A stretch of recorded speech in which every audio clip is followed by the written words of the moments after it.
ഹരി ഓം. എല്ലാവർക്കും നമസ്കാരം. ഗീതാജ്ഞാന യജ്ഞത്തിലേക്ക് ഏവരെയും സഹർഷം സ്വാഗതം ചെയ്യുന്നു. 11-ാം അധ്യായം വിശ്വരൂപ ദർശനം. കഴിഞ്ഞ ദിവസങ്ങളിൽ നമ്മൾ കണ്ടു, ഈ പ്രപഞ്ചത്തെ പൂർണ്ണമായി കാണുന്ന ഒരു പ്രക്രിയ.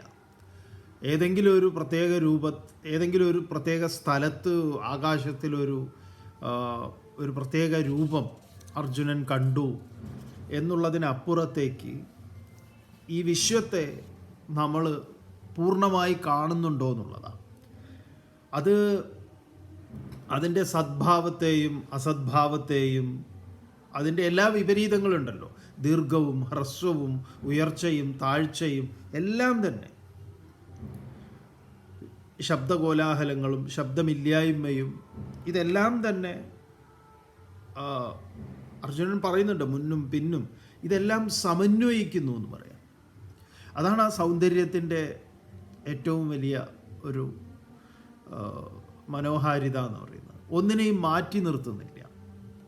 അങ്ങനെ മാറ്റി നിർത്തപ്പെടാതെ എല്ലാം തന്നെ അർജുനൻ ഭഗവാൻ എന്ന ഒന്നിൽ കാണുന്നു.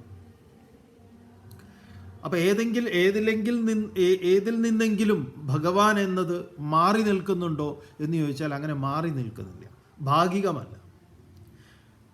അതാണ് പൂർണ്ണത എന്ന് പറയുന്നത്. അതാണ്. അങ്ങനെ അർജുനൻ ഭഗവാനോട്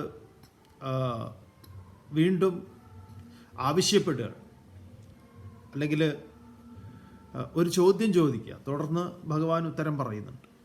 31-ാമത്തെ ശ്ലോകമാണ് നമുക്ക് എടുക്കേണ്ടത്. 30 വരെയാണ് നമ്മൾ ചർച്ച ചെയ്തത്. 30-ൽ അർജുനൻ പറയണു, ആഖ്യാഹിമേ കോ ഭവാനുഗ്രരൂപഃ നമോസ്തു തേ ദേവവരപ്രസീദ വിജ്ഞാതുമിച്ഛാമി ഭവന്തമാദ്യം നഹി പ്രജാനാമി തവ പ്രവൃത്തിം.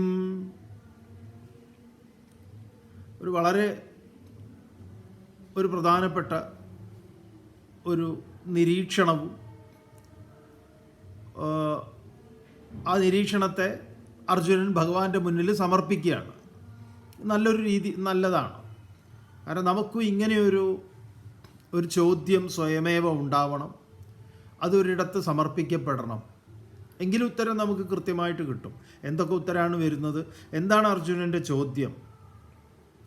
ആഖ്യാഹി മേ, എന്നോട് പറഞ്ഞാലും, കോ ഭവാൻ ഉഗ്രരൂപഃ, എന്താണ് ഈ ഭഗവാൻ അങ്ങയുടെ ഈ ഉഗ്രരൂപം? നമോസ്തു ദേ ദേവവരപ്രസീദ, ഹേ ദേവവര, അല്ലയോ ദേവശ്രേഷ്ഠ, വരേണ്യനായിട്ടുള്ള, ഏറ്റവും ഏവർക്കും സ്വീകാര്യനായിട്ടുള്ള, വരിക്കാൻ യോഗ്യമായിട്ടുള്ള അങ്ങേക്ക് തേ നമഃ അസ്തു, എൻ്റെ നമസ്കാരം ഭവിക്കട്ടെ. പ്രസീദ, എന്നിൽ പ്രസാദിച്ചാലും. ഉഗ്രരൂപ ഭവാൻ കഹ, ഈ ഉഗ്രരൂപമായിട്ടുള്ള അങ്ങ് ആരാണ്? മേ ആഖ്യാഹി, എന്നോട് പറഞ്ഞാലും. ആദ്യം ഭവന്തം വിജ്ഞാതും അഹം ഇച്ഛാമി, ആദ്യനായിട്ടുള്ള അങ്ങയെ ഞാൻ അറിയാൻ ആഗ്രഹിക്കുന്നു. തവ പ്രവൃത്തിം നഹി പ്രജാനാമി, അങ്ങയുടെ പ്രവൃത്തി എനിക്ക് അറിയുന്നില്ല എന്ന് പറയാം. ഇത് നമുക്ക് നമ്മുടെ ഉള്ളിൽ ഇങ്ങനെയൊരു ഈ പ്രകൃതിയിലെ ഈ വൈവിധ്യങ്ങളും ഭയാനകങ്ങളായിട്ടുള്ള കാഴ്ചകളും ഇത്യാദികളൊക്കെ കാണുമ്പോൾ നമുക്കും തോന്നാറുണ്ട്, എന്താണ് ഈ ഈശ്വരൻ കണ്ണു ചോരില്ലാതെ ഇങ്ങനെ ഇതൊക്കെ കണ്ടു നിൽക്കുന്നത്? ഈശ്വര, അങ്ങ് ആരാണ്? ഇതിലൊന്നും ഒരു ഇടപാടും ഇല്ലേ? അങ്ങ് ഇല്ല എന്നൊക്കെ ചിലർ പറയുന്നുണ്ട്. അങ്ങനെയാണോ? ഇങ്ങനെ പല ചോദ്യങ്ങൾ നമുക്കുണ്ടാവാമല്ലോ. അതിൻ്റെ ആകെക്കൂടെ മറ്റൊരു രൂപത്തിലുള്ളതാണ് അർജുനൻ്റെ ഈ ചോദ്യം. അങ്ങയുടെ ഈ ഉഗ്രരൂപം അങ്ങ് ആരാണ്? ഞാൻ അറിയാൻ ആഗ്രഹിക്കുന്നു, എന്നിൽ പ്രസാദിച്ചാലും. ഇതാണ് അർജുനൻ മുന്നോട്ട് വെച്ചത്. ഭഗവാൻ മറുപടി കൊടുക്കും. ശ്രീ ഭഗവാനുവാച കാലോസ്മി ലോകക്ഷയകൃത് പ്രവൃദ്ധഃ ലോകാൻ സമാഹർത്തുമിഹ പ്രവൃത്തഃ ഹൃദേപി ത്വാം ന ഭവിഷ്യന്തി സർവേ ഏവ സ്ഥിതാ പ്രത്യനീകേഷു യോദ്ധാ. അതിഗംഭീരമായിട്ട് തന്നെയാണ് ഈ അർജുനൻ ഈ കാഴ്ചകളൊക്കെ കണ്ടിട്ടുള്ള അങ്ങനെ ഒരു മാനസികാവസ്ഥയിലാണ് നിൽക്കുന്നത്. ആ മാനസികാവസ്ഥയിൽ നിൽക്കുന്ന അർജുനനോട് അതേ തലത്തിൽ തന്നെ ഏതാണ് ഈ ഉഗ്രരൂപം എന്നൊക്കെയാണല്ലോ ചോദിച്ചത്, അതിനനുസരിച്ച് തന്നെ മറുപടി വരുന്നു. അഹം ഞാൻ ലോകക്ഷയകൃത് പ്രവൃദ്ധഃ കാലഃ അസ്മി. കാലോസ്മി ലോക ക്ഷയകൃത് പ്രവൃദ്ധഃ. ഞാൻ ലോകത്തിന് നാശം ചെയ്യുന്ന, ലോകക്ഷയകൃത് ക്ഷയത്തെ ചെയ്യുന്ന, ലോകത്തിന് നാശമുണ്ടാക്കുന്ന ഏറ്റവും പ്രവൃദ്ധഃ ഏറ്റവും ശക്തിയുള്ള എന്താണ്? കാലഃ അഹമസ്മി. കാലം ഞാനാകും. കാലമാണ് ഈ ലോകത്തിനെ എന്താ പറയുക ഇല്ലാതെയാക്കുന്നത്. കാലത്തിലാണ് ഈ ലോകത്തിലെ എല്ലാം നശിക്കുന്നത്. ഈ നശീകരണം അതൊരു ഏറ്റവും നെഗറ്റീവായിട്ട് നമുക്ക് തോന്നുമെങ്കിലും അതാണ് ലോകത്തിൻ്റെ മറ്റൊരു രീതിയിൽ പറഞ്ഞാൽ നിത്യഹരിതം പ്രദാനം ചെയ്യുന്നത് അതാണ്. അല്ലെങ്കിൽ ഈ ലോകം ഒരു തിങ്ങി നിറഞ്ഞതായിത്തീരും. ആ ഒരു പ്രക്രിയ പ്രോസസ്സ് നടക്കാതെ പോകും. നമ്മൾ പറയുമല്ലോ മുത്തശ്ശൻ ഒഴിഞ്ഞിട്ട് വേണം ആ കട്ടിലിൽ കിടക്കാൻ എന്ന് പറയില്ലേ. അതെ, മുത്തശ്ശൻ കിടന്ന് മുത്തശ്ശൻ്റെ മുത്തശ്ശൻ്റെ മുത്തശ്ശൻ്റെ മുത്തശ്ശന്മാരൊക്കെ ആയിക്കഴിഞ്ഞാൽ ഭയങ്കര ബുദ്ധിമുട്ടാണ്. അപ്പോൾ ഈ ഒഴിഞ്ഞു പോകേണ്ടതുണ്ട് എല്ലാറ്റിനെയും. ഇല പഴുത്ത് കൊഴിഞ്ഞ് വേറെ തളിര് കിളിർക്കുന്നത് പോലെ, നദി അങ്ങനെ ഒഴുകുന്നത് പോലെ ഈ പ്രവാഹം ഇതിൻ്റെ പുതുമ നിത്യനൂതനത്വം നിലനിർത്താൻ ഞാൻ എന്ത് ചെയ്യുന്നു? എല്ലാറ്റിനെയും ഇല്ലാതെയാക്കുന്ന കാലം ഞാനാണ്. ലോകക്ഷയകൃത് ലോകത്തെ ക്ഷയിപ്പിക്കുന്ന, നശിപ്പിക്കുന്ന പ്രവൃദ്ധഃ കാല. പ്രവൃദ്ധം എന്ന് പറഞ്ഞാൽ ഏറ്റവും ശക്തി കൂടിയിട്ടുള്ള, ശക്തിമത്തായിട്ടുള്ള കാലമാണ് ഞാൻ.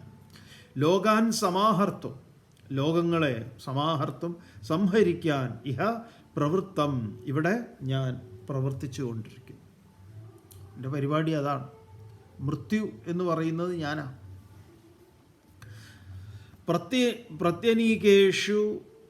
പ്രത്യനീകേഷു ഓരോ സേനകൾ തോറും ഏ യോദ്ധാഹ ഏതെല്ലാം യോദ്ധാക്കൾ ഇവിടെ അവസ്ഥിത അണിനിരന്ന് നിൽക്കുന്നുണ്ടോ, ഭീഷ്മദ്രോണ പ്രമുഖന്മാരായിട്ടുള്ളവർ, ഇവരെയൊക്കെ സിംബോളിക്കായിട്ട് മുന്നിൽ കൊണ്ടുപോയി നിർത്തിയിട്ടാണ് ഈ ഫിലോസഫി പറയുന്നത്. നമ്മൾ വെറും ഈ ഇവരുടെ തല്ലുകൂടലിൽ അങ്ങനെ ഭ്രമിച്ചിരിക്കുകയാണെങ്കിൽ നമുക്ക് ഈ തത്വമൊന്നും പിടികിട്ടില്ല. അതുകൊണ്ട് നിങ്ങൾ ആ കുരുക്ഷേത്രത്തിൽ നിന്ന് അടക്കി ഇങ്ങോട്ടേക്ക് പോരണം. അല്ലെങ്കിൽ ഇതൊന്നും ആരോ പറയുന്നത് പോലെ നമ്മുടെ നാടൻ ഭാഷയിൽ ഇപ്പോൾ ഉപയോഗിക്കുന്ന ഒരു സാങ്കേതിക ഒരു ശബ്ദമാണ്, അല്ലെങ്കിൽ പ്രയോഗമാണ്, അല്ലെങ്കിൽ ക്ലച്ച് പിടിക്കില്ല എന്ന് പറയാം. അതെ, ഇതങ്ങോട്ട് നമുക്ക് ബോധിക്കില്ല. എന്താണ്? പ്രത്യനീകേഷു ഏ യോദ്ധാഹ അവസ്ഥിതാഹ. ഇതാ ഇവിടെ സേനകൾ തോറും ആരൊക്കെ, ഏതൊക്കെ, ഏ യോദ്ധാഹ ഏതൊക്കെ യോദ്ധാക്കളാണോ അണിനിരന്ന് നിൽക്കുന്നത്, അവസ്ഥിതാഹ തേ സർവേ അവരൊക്കെയും ത്വാം ഹൃദേ അഭി നിന്നെ കൂടാതെയും എന്താണ് ന ഭവിഷ്യന്തി അവരൊന്നും ജീവിച്ചിരിക്കില്ല. നീ കരുതണ്ട നീ കൊല്ലും അല്ലെങ്കിൽ കൊല്ലില്ല. നീ യുദ്ധത്തിൽ നിന്ന് പിൻവാങ്ങിയാൽ, ഇവിടെ അതാണ്, നീ യുദ്ധത്തിൽ നിന്ന് പിൻവാങ്ങിയാൽ ഇവരൊക്കെ ജീവിച്ചിരിക്കുകയോ? അവരൊന്നും ജീവിച്ചിരിക്കാൻ പോകുന്നില്ല. ചുരുക്കി പറഞ്ഞാൽ അർജുനനെ നമുക്കൊക്കെ ഏറ്റവും വലിയൊരു തെറ്റിദ്ധാരണയുണ്ട്. ഞാനില്ലെങ്കിൽ എന്തോ സംഭവമാണ്, ഞാനാണ് ഇതെല്ലാം, വീട്ടിലെ കാര്യത്തിലും നാട്ടുകാരുടെ കാര്യത്തിലും എല്ലാറ്റിലും ഞാൻ എന്തോ ഭയങ്കര സംഭവമാണ്. ഇതിങ്ങനെ ഇടയ്ക്കിടയ്ക്ക് ഇങ്ങനെ തള്ളി വരുമ്പം ഇങ്ങനെ ഇടപെടാതിരിക്കാൻ പറ്റില്ല നമുക്ക്. അപ്പോഴാണ് ഈ നാട്ടുകാരുടെ കാര്യത്തിലും അതിലും ഇതിലൊക്കെ കയറി ഇടപെടുന്നത്. ഞാൻ എന്തോ സംഭവമാണ്. അർജുനും ഇങ്ങനെയൊക്കെ തോന്നിയിട്ടുണ്ട്. അപ്പോൾ അർജുനോട് പറയാ, അർജുന, നീ ഇപ്പോൾ യുദ്ധം ചെയ്താലും യുദ്ധം ചെയ്തിട്ടില്ലെങ്കിലും നീ ഉൾപ്പെടുന്ന ഇവരുടെ എല്ലാവരുടെയും ഷീട്ട് എൻ്റെ കയ്യിലാണ്, ഞാനത് കീറും. അതുകൊണ്ട് നീ എന്താ വേണ്ടത്, നമ്മളെന്താ വേണ്ടത് എന്ന് പറഞ്ഞാൽ, ഇവിടെ നമ്മൾ ഏത് മനോഭാവത്തെയാണ് സ്വീകരിച്ച് കർമ്മം ചെയ്യേണ്ടത് അത് ഭഗവാൻ അതിമനോഹരമായിട്ട് പറയുന്നുണ്ട്. അതാണ് ഏറ്റവും പ്രധാനപ്പെട്ടത്. ഒന്ന്, ഭഗവാൻ ഇവിടെ പറഞ്ഞു, ഞാൻ തന്നെയാണ് ലോക ക്ഷയകൃത് പ്രവൃദ്ധ കാലഹ അഹമസ്മി. ഞാൻ ലോകത്തെ ഉന്മൂലനം ചെയ്യുന്ന എന്ന് പറഞ്ഞാൽ ലോകത്തെ പൂർണ്ണമായിട്ട് ഇല്ലാണ്ടാക്കുക എന്നുള്ളതല്ല, മറിച്ച് ആ ലോകം നിലനിൽക്കുന്നതിന് അനിവാര്യമായിട്ടുള്ള അതിൻ്റെ പ്രതിപ്രവർത്തനമാകുന്ന ഈ പ്രക്രിയ മൃത്യു എന്ന് പറഞ്ഞാൽ അങ്ങേയറ്റം സൗന്ദര്യമാർന്നതാണ്.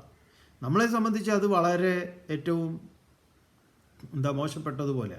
അതുകൊണ്ട് ഈ അടുത്ത കാലത്ത് സർക്കാർ ചെയ്തൊരു വലിയ കാര്യമുണ്ട്. ഈ ശ്മശാനങ്ങളൊക്കെ വളരെ നന്നായി മോടി പിടിപ്പിച്ച് അവിടെ ധാരാളം പൂക്കളും ഇരിക്കാനും ഒക്കെ നല്ല ഒരു അന്തരീക്ഷം സൃഷ്ടിച്ചിട്ടുണ്ട്. ഒരുമാതിരി എല്ലാ കേരളത്തിലെ ശ്മശാനങ്ങളും ഒരുമാതിരിപ്പെട്ടതേ, ഇനി എവിടെയെങ്കിലും എന്തെങ്കിലും ഉണ്ടോ എന്ന് നമുക്കറിയില്ല.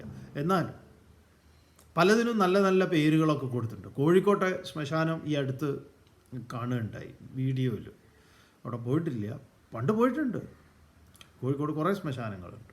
അപ്പോൾ അതിൽ മാവൂർ റോഡ് ശ്മശാനം അതിമനോഹരമാക്കിയിട്ടുണ്ട്. അപ്പോൾ അവിടെ പോയി മരിക്കാൻ തോന്നും.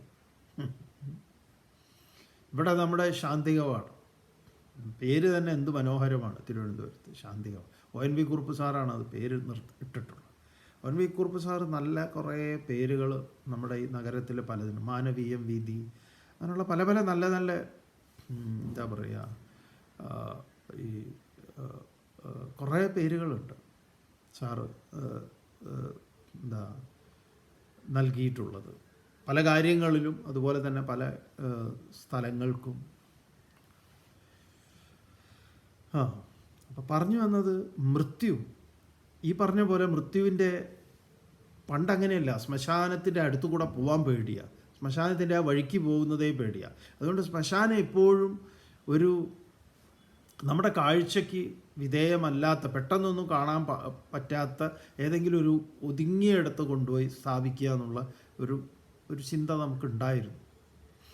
ഇന്ന് പിന്നെ വികസിച്ച് പണ്ട് നമുക്കറിയാം, ഈ കോഴിക്കോട് ഈ പറഞ്ഞ മാവൂർ റോഡ്, ആ ശ്മശാനത്തിൻ്റെ ആ വഴിയൊന്നും ഒരു വികസനവും ഉള്ളതല്ല. കാരണം അതുള്ളത് കൊണ്ട് തന്നെ അവിടെ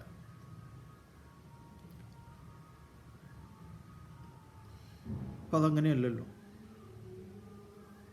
അതുകൊണ്ട് മൃത്യുവിനെ മാറ്റി നിർത്തിക്കൊണ്ട് ഒരു പരിപാടി നമ്മൾ ചിന്തിക്കേണ്ട. അത് ഈ പറഞ്ഞതുപോലെ മൃത്യു എടുത്തു കഴിഞ്ഞ് പിന്നെ ആ ഭൗതിക ശരീരം ദഹിപ്പിക്കുന്ന സ്ഥലങ്ങളാണെങ്കിലും അതിമനോഹരമാക്കി വെക്കുന്നതും, ഇടയ്ക്കൊക്കെ സമയം കിട്ടിയാൽ പാർക്കിലൊക്കെ പോയി ഇരിക്കുന്നത് പോലെ അവിടെ പോയി ഇരിക്കുന്നതൊക്കെ നല്ലതാണ്. ഏതെങ്കിലുമൊക്കെ ആളുകളുടെ ഇത്തരം മരണപ്പെട്ടവരൊക്കെ കൊണ്ടുവരുന്നതും അവിടെ വന്ന് കരയുന്നതും, ചിലരൊക്കെ യാതൊരു കരച്ചിലും പിടിച്ചിലും ഒന്നുമില്ലാതെ എത്രയും പെട്ടെന്ന് തീർത്ത് വേഗം രക്ഷപ്പെടുന്നതും ഒക്കെ കാണാം. പല കാഴ്ചകളും നമുക്ക് കാണാം. അപ്പോൾ നമുക്ക് ബോധ്യം വരും ഇത്രയൊക്കെയുള്ള കാര്യങ്ങൾ.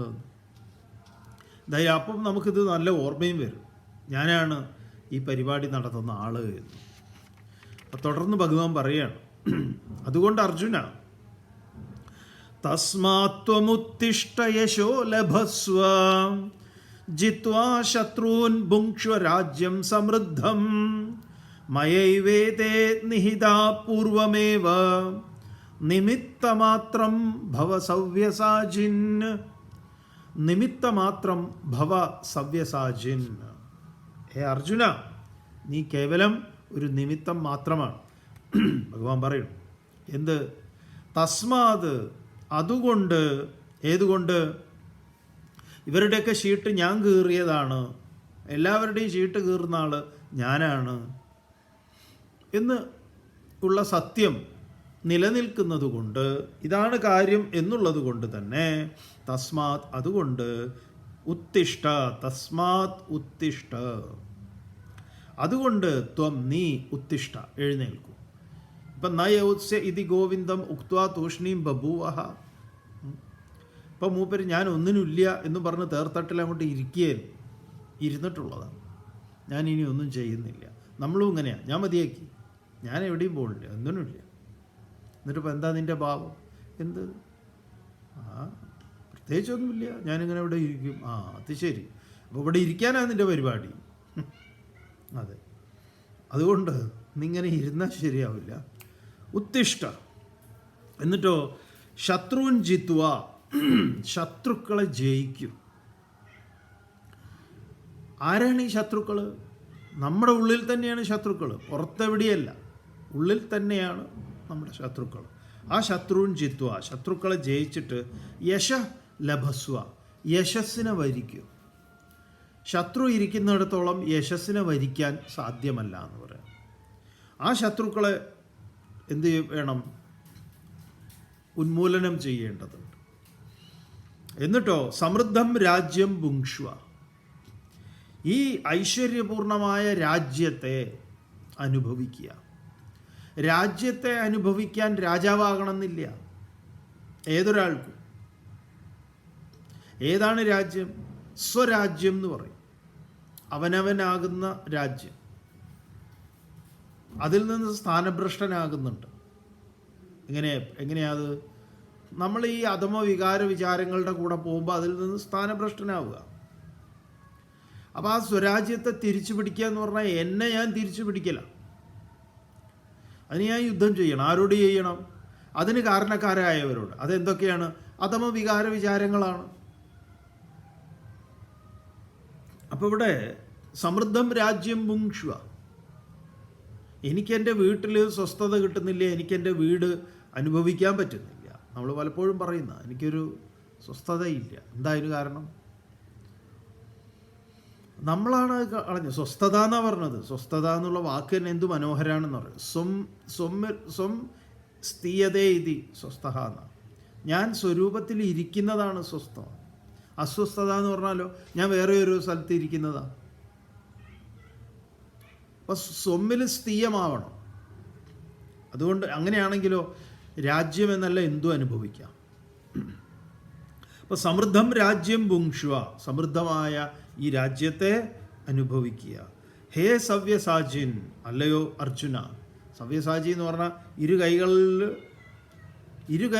സാധ്യത ഇരു കൈകളും ഒരുപോലെ പ്രവർത്തിക്കുന്ന ആളാണ് അർജുനൻ. ലെഫ്റ്റും റൈറ്റും ആണ്. നമ്മൾ ലെഫ്റ്റ് ഹാൻഡ് ഡ്രൈവ് ആണെന്ന് പറയുമല്ലോ. അയാൾ ഇടത് കൈ കൊണ്ടാണ് എഴുതുക, ഇടത് കൈ കൊണ്ടാണ് ഭക്ഷണം കഴിക്കുക, വലത് കൈ മൂപ്പർക്ക് അത്ര അങ്ങോട്ട്. അപ്പം ചിലർക്ക് ഭൂരിഭാഗം പേരും വലത് കൈ കൊണ്ടാണ് എഴുതുക ഇത്യാദി കാര്യങ്ങളൊക്കെ നടത്തുക. ചിലർ ഇടത് കൈയാണ്. അർജുനൻ അങ്ങനെയല്ല, ഇടതും വലതും രണ്ടും ഒരുപോലെ വഴങ്ങും. അതുകൊണ്ടാണ് അർജുനനെ സവ്യസാചി എന്ന് പറയുന്നത്. നമ്മളൊക്കെ തന്നെ രണ്ടും നമുക്ക് വഴങ്ങുന്നവരാണ്. നമ്മൾ പരിശീലിക്കാത്തത് കൊണ്ടാണ്. ഇപ്പോൾ ഇടത് കൈ കൊണ്ട് എഴുതാൻ തുടങ്ങിക്കഴിഞ്ഞാൽ അതും സാധ്യമാണ്. ഏത് കർമ്മവും നിങ്ങൾക്ക് ഇടതും വലതും രണ്ടിലും പരിശീലിക്കാവുന്നതാണ്. പിന്നെ നമ്മൾ അതിൽ പ്രാവീണ്യം നേടുന്നവരാവും. അപ്പോൾ ഹേ സവ്യസാചിൻ മയാ ഏവ ഏതേ പൂർവം ഏവ നിഹിത, ഇവരൊക്കെ തന്നെ മയാ ഏവ എന്നാൽ തന്നെ, ഏതേ പൂർവമേവ മുമ്പേ തന്നെ നിഹിത കൊല്ലപ്പെട്ടവരാണ്.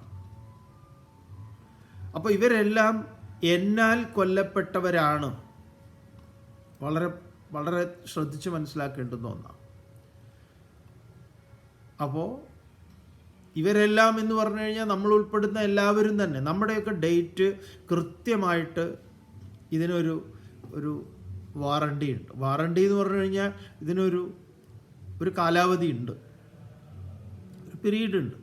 എത്ര കാലം ഇത് പ്രവർത്തിക്കും, എത്ര ശ്വാസം ഇത് ഉള്ളിലേക്ക് എടുക്കും, പിന്നെ പുറത്തേക്ക് പോയി കഴിഞ്ഞാൽ അവസാനത്തെ പോക്ക് പോയാൽ പിന്നെ എടുക്കാത്ത, അതിനൊരു കണക്കുണ്ട് എന്ന് പറയും. ഇതൊക്കെ നിശ്ചയിച്ച ആൾ ഞാനാണ്. അതുകൊണ്ട് ഇവിടുത്തെ എല്ലാറ്റിൻ്റെയും ആയുസ് എടുത്തിട്ടുള്ളവൻ ഞാനാണ്. എനിക്കറിയാതെ ഞാനാണ് എടുത്തു വെച്ചിട്ടുള്ളത്. പിന്നെ നീ എന്താണ്? ഒരു നിമിത്തം മാത്രം. അതുകൊണ്ട് നീ ഒരു നിമിത്തം മാത്രമായിട്ട് തീരും. നമ്മളും ഇതുപോലെയാണ്. എല്ലാറ്റിൻ്റെയും ആളെ കൊല്ലുന്ന പരിപാടിയല്ല, ഒരു നിമിത്തമാണ്. നമ്മളൊരു നിമിത്തമായി തീരും. നമ്മൾ പലപ്പോഴും ഉപയോഗിക്കാറുള്ള വാക്കുകളല്ലേ ഇത്. പലപ്പോഴും പരസ്പരം അങ്ങോട്ടും ഇങ്ങോട്ടും ഒക്കെ പറയുമ്പോൾ എന്തെങ്കിലുമൊക്കെ നിങ്ങൾ ഒരു കാര്യം ചെയ്തു കൊടുത്തു കഴിഞ്ഞാൽ മറ്റൊരാൾ നിങ്ങളെ അങ്ങേയറ്റം അഭിനന്ദിക്കുകയും അതിന് നന്ദി പറയുകയും, എങ്ങനെ ഞാൻ നന്ദി പറയണമെന്ന് അറിയില്ല, അങ്ങനെയാണ് ഇങ്ങനെയാണ്. അങ്ങനെയൊന്നുമില്ലാന്നേ, ഞാനൊരു എന്താ പറയുക, ഒരു നിമിത്തമായി, അത്രയേ ഉള്ളൂ, അങ്ങനെ കരുതണ്ടു. ഇത് ജീവിതത്തിൽ നമുക്ക് ഉടനീളം ഉണ്ടായാലുണ്ടല്ലോ രക്ഷപ്പെട്ടു. ഇതാണ് ഭഗവാൻ നമ്മളോട് ഇവിടെ ആവശ്യപ്പെടുന്നത്. നിമിത്തമാത്രം. നമ്മളിതിനൊരു ഒരു ഒരു നിമിത്തമായി, അത്രയേ ഉള്ളൂ. ഭഗവാൻ തുടരുകയാണ്. ദ്രോണം ച ഭീഷ്മം ച ജയദ്രഥം ച കർണം തഥാന്യാൻ അപി യോദ്ധവീരാൻ മയാ ഹതാംസ്ത്വം ജഹിമാ വ്യധിഷ്ഠ യുദ്ധ്യസ്വ ജേതാസി രണേ സപത്നാൻ. ദ്രോണം ച ഭീഷ്മം ച ജയദ്രഥം ച കർണം തഥാ അന്യാൻ അപി യോദ്ധവീരാൻ മയാ ഹതാൻ ത്വാം ജഹി മാം വ്യധിഷ്ഠ യുദ്ധ്യസ്വ ജേതാസി രണേ സപത്നാൻ. മോനെ അർജുന, മയാ ഹതാൻ, എന്നാൽ കൊല്ലപ്പെട്ടവരാണ്. ആര്? ദ്രോണം ച ഭീഷ്മം ച ജയദ്രഥം ച തഥാ കർണം ച. കർണനും ദ്രോണനും ഭീഷ്മരും ജയദ്രഥനും ഒക്കെ തന്നെ, തഥാ അന്യാൻ, അതുപോലെ മറ്റുള്ളവരെയും ഒക്കെ തന്നെ ഞാൻ റെഡിയാക്കി എടുത്തതാ. യോദ്ധവീരാനപി, വലിയ വലിയ മാരെല്ലാം തന്നെ ഞാൻ ഓൾറെഡി ചീട്ട് കീറിയിട്ടുണ്ട്. നീ എന്താണ് വേണ്ടത്? നീ എന്താണ് വേണ്ടത് എന്നാണെങ്കിൽ ത്വം യോദ്ധവീരാൻ അഭി, ഈ യോദ്ധവീരന്മാരെയും ത്വം നീ ജഹി, ജയിക്കുക. അപ്പം നീ ഇവരെല്ലാം തന്നെ ജയിക്കേണ്ടതുണ്ട്. ഈ പറഞ്ഞ 1-ാം അധ്യായത്തിൽ ഭീഷ്മര്, ദ്രോണര് ഇത്യാദികളെല്ലാം തന്നെ പല വിധത്തിൽ നമ്മുടെ ഉള്ളിൽ കയറിക്കൂടിയിരിക്കുന്നവരാണ്. ഇവരെപ്പോഴും യുദ്ധത്തിന് കാരണം ഉണ്ടാക്കുന്നവരാണ്.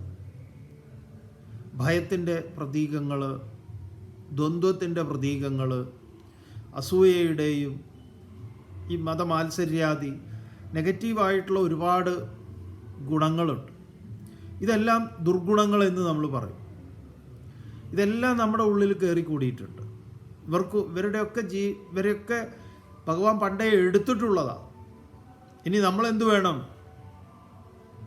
അതിനെ ജയിക്കേണ്ടതുണ്ട്. അതിനൊന്നും സത്യത്തിൽ നിലനിൽപ്പില്ല, പക്ഷേ നമ്മൾ നിലനിൽപ്പ് കൊടുക്കുക. നമ്മളാണ് അതിന് ഉണ്മ കൊടുക്കുന്നത്. അർജുന, നീ വേണം അതിനെ എന്ത് ചെയ്യാൻ? ഹനിക്കാൻ. അതുകൊണ്ട് അതിനെ ജയിക്കേണ്ടതുണ്ട്. അതുകൊണ്ട് നീ എന്ത് വേണം? ഇതിനെ ജയിക്കൂ. മയാ ഹതാൻ ദ്രോണം ച ഭീഷ്മം ച ജയദ്രഥം ച കർണം ച തഥാ അന്യാൻ യോദ്ധവീരാൻ അഭി ത്വം ജഹി. അതുകൊണ്ട് നീ ഇവരെയൊക്കെ ജയിക്കണം. എന്നിട്ടോ പറയുന്നു, മാ വ്യധിഷ്ഠ. എന്തിനാണ് വ്യസനം? ഒരു വ്യസനവും വേണ്ട. മാ വ്യധിഷ്ഠ യുദ്ധ്യസ്വ രണേ സപത്നാൻ ജേത അസി. ഈ യുദ്ധത്തിൽ, ഏത് യുദ്ധത്തിലാണ്? ഈദൃശം യുദ്ധം. ഇതെന്താണ്? തികച്ചും അവിചാരിതമായി വന്നിട്ടുള്ള യുദ്ധമാണ്. അത് പറഞ്ഞിട്ടുള്ളതാണ്. അപ്രതീക്ഷിതമായി കിട്ടിയ യുദ്ധമാണ്. ഏത് മഹാഭാരത യുദ്ധമാണോ? അല്ല, അർജുനനിലുണ്ടായിട്ടുള്ള യുദ്ധം, സംഘർഷം. യാദൃശ്ചികമായി വന്നു ചേർന്നിട്ടുള്ളതാണ്. അതുകൊണ്ട് ഇതിനെ ജയിക്കും. യുദ്ധ്യസ്വ, യുദ്ധം ചെയ്യുക. രണേ, ഈ യുദ്ധത്തിൽ സപത്നാൻ, ശത്രുക്കളെ ജേതാ അസി, നീ ജയിക്കുന്നവനായി തീരും. എൻ്റെ പ്രാർത്ഥനയും കൂടെ ഉണ്ട് എന്ന് പറയും. ഇത്രയും പറഞ്ഞ് ഭഗവാൻ അവസാനിപ്പിച്ചപ്പോൾ വീണ്ടും നമ്മുടെ ഈ പശ്ചാത്തലം മറന്നു പോവാതിരിക്കാൻ വേണ്ടി ഈ ഒരു സംവാദം എങ്ങനെയാണ് നടക്കുന്നത് എന്നുള്ളതിലേക്കൊക്കെ നമ്മുടെ ശ്രദ്ധയെ കൊണ്ടുവരാൻ വേണ്ടി സഞ്ജയൻ വീണ്ടും ധൃതരാഷ്ട്രരോട് പറയുന്നു. അതാണ് അതിൻ്റെ കിടപ്പുവശം. സഞ്ജയൻ ധൃതരാഷ്ട്രർക്ക് ഉപദേശിക്കുന്നതാണ്.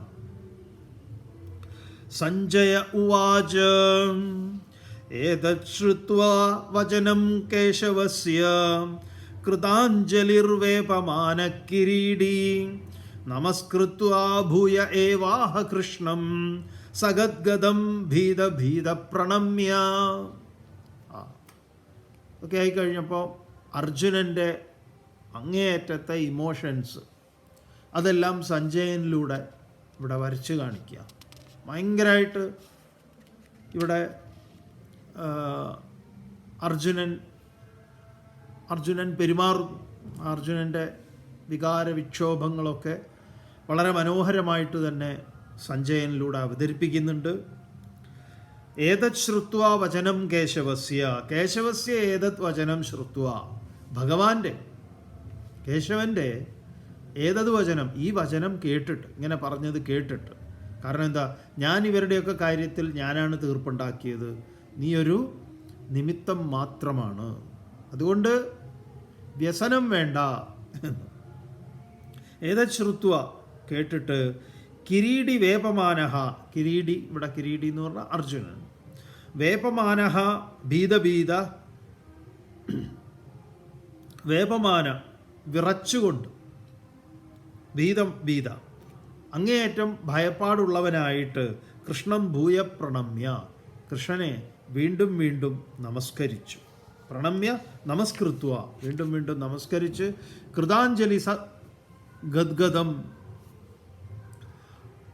ഏവമാഹ, അങ്ങനെ കൃതാഞ്ജലി കൈകളെ കൂപ്പിക്കൊണ്ട് ഗദ്ഗദം, ഗദ്ഗദത്തോടു കൂടിയിട്ട് ഇപ്രകാരം പറഞ്ഞു, ഭഗവാനോട് പറഞ്ഞു.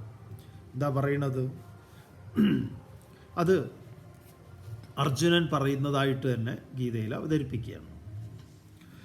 അർജുന ഉവാച സ്ഥാനേ ഹൃഷീകേശ തവ പ്രകീർത്തിയ ജഗത് പ്രഹൃഷ്യത്യനുരഞ്ജതേ ച രക്ഷാംസി ഭീതാനി ദിശോ ദ്രവന്തി സർവേ നമസ്യന്തി ച സിദ്ധസംഘാഃ. ഉപരി നേരത്തെ കണ്ട കാഴ്ചകളുടെ വിവരണം വീണ്ടും പറയുകയാണ്. എന്താണ്? സ്ഥാനേ ഹൃഷീകേശ, ഹേ ഹൃഷീകേശ. ഇവിടെ ഭഗവാനെ വളരെ അന്വർത്ഥമായ ഒരു പ്രയോഗമാണ് നടത്തുന്നത്. ഋഷീകങ്ങളുടെ ഈശ. അപ്പോൾ ഇവിടെ അർജുനനും നമ്മളെ അവിടേക്കാണ് കൊണ്ടുപോകുന്നത്. ഋഷീകം എന്ന് പറഞ്ഞാൽ ഇന്ദ്രിയങ്ങൾക്ക് മുഴുവൻ നാഥനായിട്ടുള്ള, ഇതൊരു ഇന്നർ കോൺഫ്ലിക്റ്റാണ്, ഇന്നർ വാറാണ്. ഈ ബാറ്റിൽ ഫീൽഡ് എന്ന് പറയുന്നത് നമ്മുടെ ഉള്ളിൽ തന്നെയാണ്, നമ്മളിലാണ്. ഹേ ഭഗവാനെ, തവ പ്രകീർത്തിയ, അങ്ങയുടെ പ്രകീർത്തി കൊണ്ട്, കീർത്തി കൊണ്ട് ജഗത് പ്രഹൃഷ്യതി, ഈ പ്രപഞ്ചം സന്തോഷിക്കുന്നു. അനുരഞ്ജതേച്ച, അങ്ങേയറ്റം അനുരഞ്ജനം ഉണ്ടാവുന്നു. എന്നാൽ തത് സ്ഥാനെ, അത് അങ്ങേയറ്റം യുക്തം തന്നെയാണ്, അതിലൊന്നും തർക്കമില്ല. രക്ഷാംസി ഭീതാനി ദിശദ്രവന്തി, എന്നാൽ രക്ഷാംസി രക്ഷസ്സുകൾ ഭീതാനി ദിശദ്രവന്തി, ഭയപ്പെട്ടവരായി ദിക്കുകളിലേക്ക് ഓടിക്കൊണ്ടിരിക്കുന്നു. സർവേ സിദ്ധസംഘ നമസ്യന്തിച്ച, സകല സിദ്ധന്മാരും അവരുടെ കൂട്ടങ്ങൾ അങ്ങേ നമസ്കരിക്കുകയും ചെയ്യുന്നു. ഒരു തുടർച്ചയായിട്ടുള്ള കാര്യങ്ങളാണ് അർജുനൻ പറയുന്നത്. കസ്മാച്ചതേന നമേരൻ മഹാത്മൻ ഗരീയസേ ബ്രഹ്മണോപ്യാദികർത്രേ അനന്തദേവേശ ജഗന്നിവാസ ത്വമക്ഷരം സതസത്തത്പരം യത്. കസ്മാച്ചതേന നമേരൻ മഹാത്മൻ, ഏ മഹാത്മൻ, അല്ലയോ മഹാത്മാവേ, ഗരീയസേ ബ്രഹ്മണഃ അപി ആദികർത്രേ, ഗരീയസേ ഏറ്റവും ഉത്കൃഷ്ടമായത് എന്നാണ്.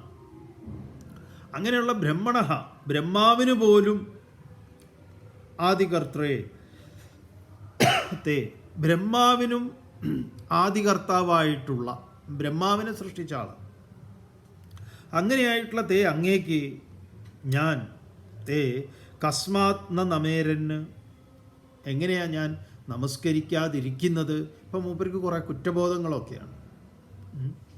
ഞാൻ അങ്ങയെ നമസ്കരിക്കാതിരിക്കുന്നത് എങ്ങനെയാണെന്നാണ്. അതാണല്ലോ ഏറ്റവും വലിയ അബദ്ധം. അതുകൊണ്ട് എങ്ങനെ ഞാൻ നമസ്കരിക്കാതിരിക്കും? ഇനിയിപ്പോൾ മൂപ്പരുടെ ദക്ഷിണ വെച്ച് നമസ്കാരാദികളാണ്. അനന്തദേവേശ, ആദിയും അന്തവും ഇല്ലാത്ത ദേവേശ, ജഗന്നിവാസ, ഈ പ്രപഞ്ചത്തിൻ്റെ നിവാസമായിട്ടുള്ളവനെ, ത്വം സത് അസത്, അങ്ങ് സത്വമാണ് അസത്വമാണ്, യത് തത്പരം അക്ഷരം, എന്നാൽ ഇതിനപ്പുറത്ത് എന്തെങ്കിലും ഉണ്ടെങ്കിൽ അതും അങ്ങാണ്. മൂപ്പരുടെ സ്തുതിയാണ്, അർജുന സ്തുതി എന്ന് വേണമെങ്കിൽ പറയാം. ത്വമാദിദേവ പുരുഷ പുരാണഃ ത്വമസ്യ വിശ്വസ്യ പരം നിധാനം വേത്താസി വേദ്യം ച പരം ച ധാമ ത്വയാ തദം വിശ്വമനന്തരൂപ. ത്വം ആദിദേവ പുരുഷ പുരാണഃ ത്വമസ്യ വിശ്വസ്യ പരം നിധാനം വേത്താസി വേദ്യം ച പരം ച ധാമ ത്വയാ തദം വിശ്വമനന്തരൂപ. കുറേ സംബോധനകൾ. ആരാണങ്ങ്? ത്വം ആദിദേവ, അങ്ങ് എല്ലാറ്റിനും പരമമായ കാരണമാണ്. പുരാണ, പണ്ടേക്ക് പണ്ടേ ഉള്ളവനാണ്. പുരാണ പുരുഷ, പൂർണ്ണനായിട്ടുള്ളവനാണ്. ത്വം അസ്യ വിശ്വസ്യ പരം നിദാനം, ഈ വിശ്വത്തിൻ്റെ പരമമായ ആശ്രയവും അങ്ങ് തന്നെയാണ്. വേത്ത വേദ്യം ച, അറിയുന്നവനും അറിയേണ്ടവനും അങ്ങ് തന്നെ. പരം ധാമ ച, പരമമായ ഈ പ്രപഞ്ചത്തിൻ്റെ ആശ്രയവും ധാമവും, എവിടെ എത്തിയാൽ തിരിച്ചുവരവില്ലയോ അവിടെ ആ പരമധാമവും അങ്ങ് തന്നെ. ത്വം അസി, അങ്ങാകുന്നു. അനന്തരൂപ, രൂപത്തിന് അന്തവും തുടക്കവും ഒടുക്കവും ഇല്ലാത്ത ആ അനന്തരൂപമായിട്ടുള്ള അങ്ങയാൽ ത്വയാ വിശ്വം തതം, ഈ ലോകം വ്യാപിക്കപ്പെട്ടിരിക്കുന്നു. അതുകൊണ്ട് വായുർയമോഗ്നിർവരുണ ശശാങ്കഃ പ്രജാപതിസ്ത്വം പ്രപിതാമഹശ്ച നമോ നമസ്തേസ്തു സഹസ്രകൃത്വ പുനശ്ച ഭൂയോപി നമോ നമസ്തേ. ഞാൻ എങ്ങനെ അങ്ങയെ നമസ്കരിക്കാതിരിക്കും എന്ന് ചോദിച്ചിട്ട് മൂപ്പര് നമസ്കാരങ്ങളുടെ ഒരു എന്താ പറയുക, ഒരു ബാണ്ട അങ്ങോട്ട് തുറന്നു വിട്ട് സർവത്ര നമസ്കാരമാണ്. ഇനി അങ്ങോട്ട് സർവത്ര നമസ്കാരം എന്ന് പറഞ്ഞാൽ എവിടെയെങ്കിലും വിട്ടുപോയാൽ, ചിലരൊക്കെ അമ്പലത്തിൽ പോയാൽ കണ്ടിട്ടില്ലേ, തിരിഞ്ഞ് നമസ്കരിച്ച് അവിടെ നമസ്കരിച്ച് ഇവിടെ നമസ്കരിച്ച് അവസാനം അമ്പലത്തിൽ നിന്ന് പുറത്തേക്ക് ഇറങ്ങും, വീണ്ടും നമസ്കരിച്ച് വീണ്ടും തിരിഞ്ഞു, വീണ്ടും ആ അമ്പലത്തിൻ്റെ ദൃഷ്ടി എങ്ങോട്ട് വിടുന്നതിന് മുമ്പായിട്ട് വീണ്ടും. ചിലപ്പം ചിലർക്ക് തോന്നുന്നത് എന്താ ഇയാൾക്ക് വട്ടോ, അത് ഇങ്ങനെ നമസ്കരിക്കാൻ ഒറ്റ നമസ്കാരം മതി, ധാരാളം. ഓരോരുത്തർ ചിലർക്ക് എത്ര നമസ്കരിച്ചാലും മതിയാവില്ല. അതാണ് അർജുൻ ഇങ്ങനെ എണ്ണി എണ്ണി നമസ്കരിക്കുക. മുൻപിൽ നമസ്കാരം, പിമ്പിൽ നമസ്കാരം, സൈഡിൽ നമസ്കാരം, മുകളിൽ നമസ്കാരം എല്ലാം വരുന്നുണ്ട്. നമുക്ക് നാളെ നമസ്കരിക്കാം. ഓം പൂർണ്ണമദഃ പൂർണ്ണമിദം പൂർണ്ണാത് പൂർണ്ണമുദച്യതേ പൂർണ്ണസ്യ പൂർണ്ണമാദായ പൂർണ്ണമേവാവശിഷ്യതേ. ഓം ശാന്തി ശാന്തി ശാന്തി.